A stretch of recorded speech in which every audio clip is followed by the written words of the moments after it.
have you been? I hope you've had a wonderful week. I had someone so week, pondering, thinking, and just trying to put a whole lot of things into perspective. But we thank God for life. We thank God for healing. We thank God for His grace, and we thank God that He's always with us through this journey. Now, this week has been quite tough for me personally, and I'm sure for most victims of domestic violence or abuse, whether they lived it, whether they saw it happen to someone else, the trauma, whether they've lost someone through domestic violence and abuse, or whether they know someone who's going through it. It's hard. It's hard because I don't know, for those of you who are not Ghanaian or might not have heard, a pastor shot his wife, a prophet shot his wife over domestic abuse.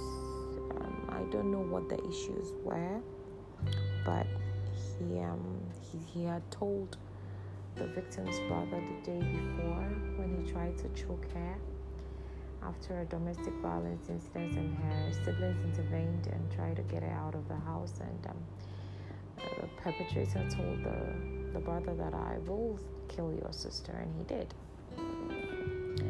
Now, it's happened. People are in uproar. Why didn't she leave? Why am I not going to fall victim for this? And I smile because immediately someone says that's not to disrespect anyone, but you know that they're a bit uneducated about domestic violence. So for me, this has been my goal and aim to help people to learn, to get educated, understand, and help them have better perspective into how this works, so they can help themselves or help someone else they know. Because you never know when you can never see it coming. You never see it coming. So today we're going to talk about why didn't she leave. Now an estimated 1.3 million women are victims of physical assault by an intimate partner each year, and 85% of domestic violence victims are women. And that's not to say some men don't get abused, but the ratio between men and women the ratio for women is extremely high. And domestic violence does not discriminate against race, gender, like I said, religious or socioeconomic lines. Now, it's dangerous because it takes a victim an average of 7 tries to eventually leave. They might even have left without the abuser knowing that they've left a couple of times, because they'll say I'm going to spend time with their sibling or parent, just to get away, and then they come back. So it's not every time that a victim leaves that they announce it, to the abuser. So it might take an average of 7 times before they leave. Now, I've maintained that domestic violence is generational and is passed on from family to family, or something that triggers someone, or habits that they learn. And nobody is born an abuser. I maintain that. So they acquire habits that eventually turn them into abusers, whether overt, covert. There's so many. They're narcissistic personality disorder is there. It is there.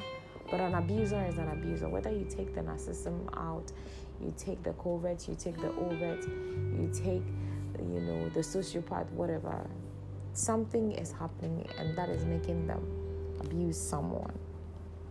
All right? So I feel like people need to be educated, because it's a generational cycle until one person stands up to say that, well, enough is enough. I'm willing to do the work, and I'm we're going to break this cycle, it will go on in families for years and years and years and years and years. Right? Now, what happens is either the victim becomes empathetic and says, I've seen so much pain and I didn't want my mom to go through this, so I'm not going to be the person who does this to someone else. Or they're like, wow, people have this much of power, well, I'm going to pay people back for everything that I've gone through. So it's one of two things. And now what happens is these people who decide that they're going to be mean and pass on the pain find people who also feel like, I don't want anybody to go through this. They are calm, they are empathetic, they absorb the feelings and emotions of others. And then they meet and bump. Or someone who hasn't even experienced any form of abuse in their families. And then these abusers and perpetrators go and damage them. And if you understand what abuse is, healing is not linear because it does a lot of damage. It's insidious, it's subversive, and it does a lot of damage. So it's important for the cycle to be broken, right? So today the spotlight is on this couple, and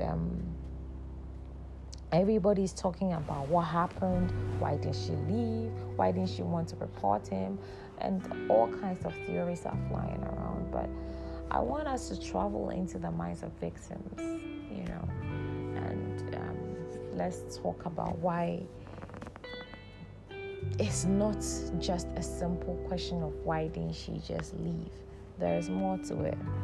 I've seen a lot of back and forth on this unfortunate turn of events, and I'm not here to give a definite answer that she should have done this, but I want to give you an insight. Now, first of all, people need to understand that abuse doesn't always start off as physical or a slap or a choke or whatever. It creeps. What usually happens is there's love bombing and then some form of emotional, mental, financial, or sexual abuse, which could be gaslighted. The reality of the victim could be distorted. They are not even allowed to have a conversation about it so that it can be addressed. So there are 2 minds or 3 or 4 minds about what exactly is going on, right? Now, these incidents could be spaced or closely linked together. If the victim is clueless about what abuse is, right? A lot of people don't understand what abuse is from all the comments that are flying out. So if it started with them, they wouldn't even know. That's a funny thing. If someone started using this kind of techniques on them, they wouldn't even know that was happening. They would just feel the confusion and the anger and the pain, and then they associate it with love, and that's just how it grows. They wouldn't even know. So if the victim is clueless about it, they will just, okay, it's happening. Now, what do? They don't even understand what's going on to make the right choices, because the choices that you make will determine sometimes your survival or your ability to heal or how to move on with your life, right?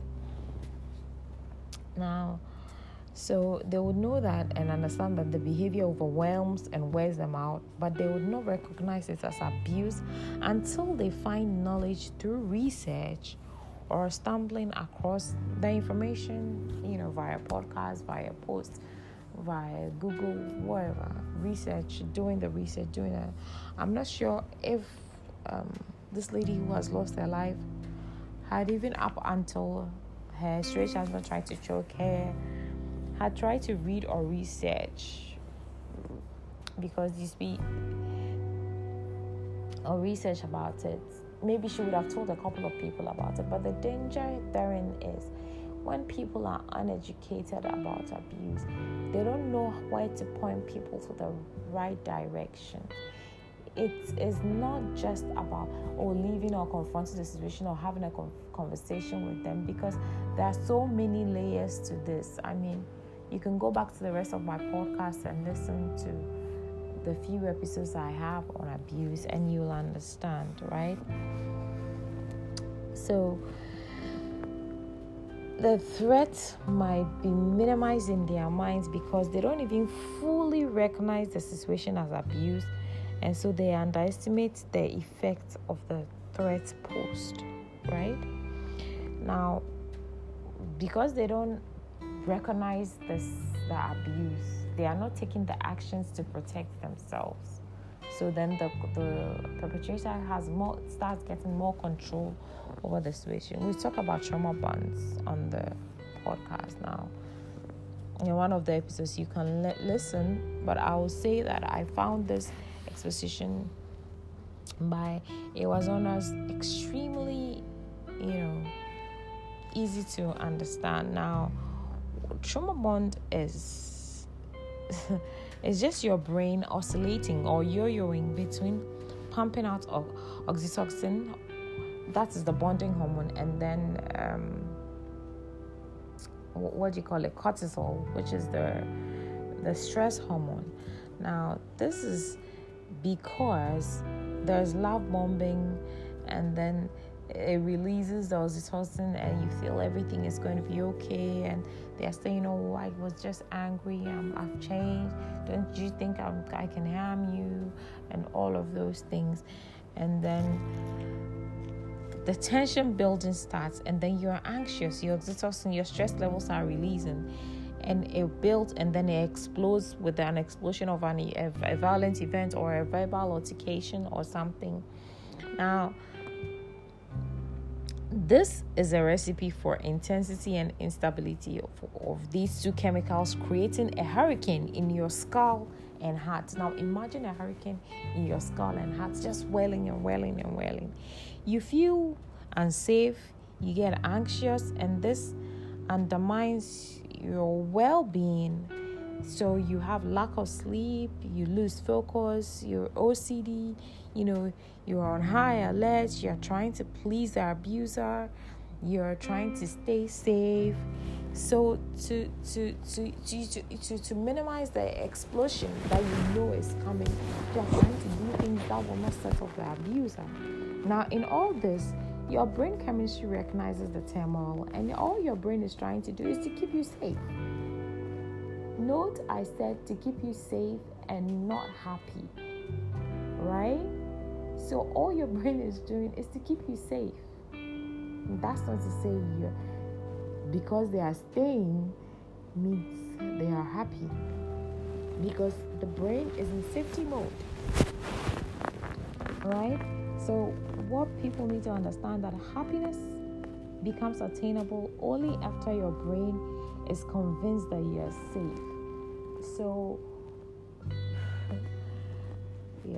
So now your brain has recognized you are unsafe. They are trying to protect it. So that's all that they are concentrated on, and that's a trauma bond. So they are staying because they are trying to be safe. Maybe because they've been threatened with physical harm, with financial starvation, with the hurting of them, with taking the kid. It could be anything, any kind of threat. Anything that the abuser knows can be used to wield power over you, they will use this. Right now, and this brings me back to another reason why people don't leave. Fear. Maybe threats to their life. She believed that he would really actually hurt her if she left. So to prevent that from happening, they would rather stay, right? And so that's the thing. Now, statistically, a woman is more at risk when she leaves than at any other time in a relationship, because so if she's witnessed the abuse and knows how the perpetrator is like when they are angry, and they stay knowing that once the perpetrator gets angry and they realize that they've lost control, they might try to attack them, sometimes verbally. Thing is, physical abuse after a victim leaves, threats to kill the person, harms the person or maims the person. But physical, the emotional and the verbal abuse, the lies, the smear campaign can also inwardly kill a soul. That's another angle that a lot of people are not looking at. So to prevent the abuser from maybe threatening them that I'll go and tell lies about you, making up stories, they just stay, because that's also soul killing, right? So it's just of the two things. Now, finances also play a key role. How will she survive, especially if there are kids involved? So when the abuser controls the finances, if they don't have a job, threats by the abusers to stop catering for the kids financially, paying their fees or their upkeep and all. So that's why I started learning about financial literacy, I think, late in my 30s, trying to save money, investing, and just, it's a skill that I'm teaching my children because I believe that they need it to survive. I didn't learn about these things. I knew what savings were. I understood that you had to save, but it wasn't a priority for me. It became a priority for me after a couple of years, right? Now, another reason why she will stay, she has no support from family or friends or the church as a result of systematic, isolation from family and friends by the abuser. They do it. They determine when you have to visit your folds. What do they say to you? They insert themselves into your lives and the lives of your friends. So then they are first point of call for any kind of conversation. And so, the family or friends don't even realize that the abuser is usurping their position in their lives, and by then he's turning the scales of power into their favor. So when anything happens, he feels like he should be the first person that they should call on, so that's also another thing. Now, if people understand this balance of power and they recognize it, when a victim speaks up, they will recognize that, oh, this is what was happening. But a lot of people don't even realize that that's what's happening. And so they stand with the abuser, and then they pseudo-abuse the victim, and the victim gets more traumatized. And so all that the victim will do is to pull away. Now, if you know someone who's been abused and you didn't speak up for them, you realize that they will completely not want to have anything to do with you because you remind them of their past. You remind them of their past. So that's just what it is. Now, sometimes words are powerful. Words are the only things in the Bible which can maim, kill, destroy, set up fires. A tongue can do all of that. So can you imagine maiming, killing, destroying, set wildfire to a victim? We people don't realize what these things do to a victim, but what the words are maiming, killing, battering, setting wildfire. They're like swords piercing a victim. What is that doing? Don't they drain the life out of the victim? Kill them? But then people are always told to endure. Oh, they still love you. If they didn't, they wouldn't be so upset because someone else was talking to you or someone said something they didn't like, or because you went out to hang out with your friends, they are upset. Jealousy is not a good emotion when it's overbearing and when it's maiming and wounding the person. I'm not saying jealousy is a bad emotion. Yes, a little bit of jealousy is good, but when it's overbearing and countering on lies and holding on to things that are not good, let's not do that kind of unhealthy jealousy. And so they are piercing you with words like crazy, slut, whore, good for nothing, worthless, bad mother, ugly, fat, lazy, incompetent, a burden, and a curse, and all kinds of words. And the woman has lost her self-worth. And so she stays because she doesn't even know where to begin from. Her spirit and soul is broken. You cannot see the fire burning her by the words, but she's burning. She is on fire. And she's burning. She's burning. You can't see it, but she's burning. What will be left of her? Ashes. What do ashes do? They settle.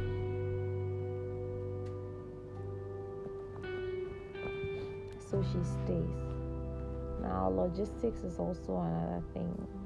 Does she move the kids from the school? Does she do the commute in terms of transportation? So if it's something that is too much, then okay, for the sake of my kids, let's stay. But what people don't realize is, like I said, it's generational, and the cycle will go on and live through the kids. So if you're not going to do it for yourself, do it for your kids. Break the cycle for your kids. Please don't let the cycle continue. It is hard to be a cycle breaker, trust me. It's a lonely, lonely road. But for the sake of your children, try breaking the cycle. Right? Fear. When an abuser senses that they are losing power or control, they get more dangerous as they try hard to keep you in check. And so the victim self-preserves by staying. Because, as the incidents happen over time, maybe sometimes you are practicing, minimizing contact, or you're trying not to respond as they try to draw you in. Because, the thing is, abusers are smart. They've studied you for so long. They know what wakes you up, what annoys you. And they can even throw in some of those things in front of people. And when you react, they'll say, if it wasn't a lie, why would you react like that? But they know it's a lie. But they're throwing it out there to set confusion. I've had people that have said their abusers have accused them of things, and when the middle person or the counselor will say, really, tell me more about this, what happened? Like, kind of completely throwing aside the issue of the abuse and then going into a lie that the abuser has created, just to make the victim look bad. So that's also another thing. So to prevent all this drama and the lies and smear campaign and them trying to defend themselves, a victim will just stay, because it's so difficult to do all of these things and keep your sanity as well. So religion, another one. Religion and spirituality. I talk about spiritual bypass now. The use of religion to keep victims in a relationship by making blanket statements about submission and divorce and staying and enduring, and asking what will Christ do, and not clearly stating that abuse is a sin. And so victims just stay, practice spiritual bypass, and then endure. I have a whole episode on spiritual bypass, and you can listen to it. So shame comes with it, as part of this shame. It all leads to shame. All these things leads to shame, because the victim is just tired and they're just trying to find a way out. And then the whole idea that, you failed at the marriage. So one who's probably failed, if it didn't work, it didn't work. There's nothing like failed or pass or whatever, So I feel like we all need to get educated, because it is close than we think now. Apart from physical abuse includes emotional abuse, which includes cheating, financial, spiritual, mental abuse, and all people don't understand that all these things are part of abuse, and they kill your soul. Despite all the abuse, victims will still care for their partners. It doesn't mean that once somebody is abusing them, you will think that the victim will dislike them or hate them. No, it's not usually the case. They care about them, so they feel like, let me make an effort, because they are clueless and they don't know what they are doing. It's not because they are clueless, they care. So sometimes they see glimpses of the person they fell in love with during love bombing and after an incident, and they're like, I'm sorry, I apologize. Now, the victim knows that this is the cycle. They will come and apologize, but they accept it because of the trauma bond, and then they stay, and then it happens again, and then they stay, And then now it's they're in the relationship, but they're just enduring because they know it will happen again, and they can anticipate it. It's a safe space for them, in brackets. So there are victims who have had to lose everything to find some peace, or to stay in the shadows to prevent attacks from their abusers because their safety was at risk. Walking away isn't just walking away. So the victim needs a plan, a support, a place to go whilst dealing with the hovering smear campaign, love bombing, fraud apologies, and all other tactics of the abuser. And so it's not just a direct question of why didn't she leave. There's more to it, that why she couldn't just pop and leave. Even with this lady who passed, you saw in the video that when her brother was angry and was trying to get at her husband, she was like, it's okay, you don't need to hurt him, it's all right. She still had empathy for him. She still cared for him. Despite whatever, I don't know the details of their abuse, but despite everything, she still cared. And that's just who kind-hearted people are, And abuse can just creep up on you, and all these factors might happen, and you will need to catch your breath before you decide what to do. So, and it's closer. 1 in 4 women go through look at this, that's 1 in 4 women would have gone through some kind of domestic violence. So calculate it. Anytime you hear about a victim of domestic abuse, please put yourself, if you're a woman, if you're a mother, if you're a man, put your mother, your sister, your daughter, your niece, your friends, your cousins, your aunties, your colleagues at work, put their name in there. Put their name in there and put a face to that victim, and know that it could happen to anyone. And it's not just about getting up and leaving. There is a lot of intricacies that go into this. So please get educated and don't say things like, why didn't she just leave? It's much, much, much, much more difficult than that.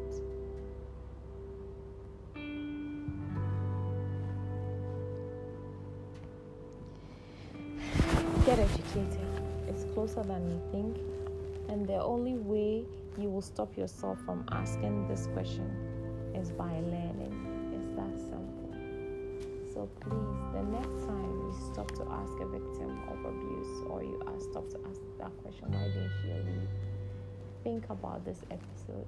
Think about these thoughts, and begin to look at abuse with a different mindset and eye.